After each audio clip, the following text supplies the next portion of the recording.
रात के गहरे सन्नाटे में राकेश स्कूल के गलियारों से गुजर रहा था।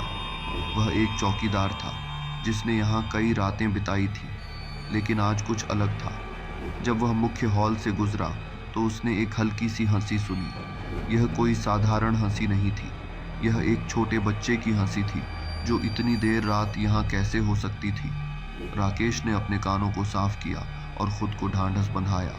शायद यह महज उसकी कल्पना थी, लेकिन जैसे ही वह आगे बढ़ा, हंसी की आवाज फिर से सुनाई दी, इस बार और अधिक स्पष्ट और पास से। राकेश ने टॉर्च जलाकर चारों ओर देखा, लेकिन हर जगह सिवाय छायाओं के कुछ नहीं था। उसने हिम्मत करके हंसी की दिशा में कदम बढ़ाए। हॉल के एक कोने में एक पुरानी क्लासरूम का दरवाजा थोड़ा खुला हुआ था। उसे याद नहीं आया कि उसने यह दरवाजा कब खुला छोड़ा था।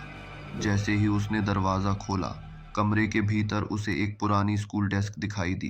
डेस्क पर एक जर्जर किताब और एक धूल भरा गुड़िया बैठी थी।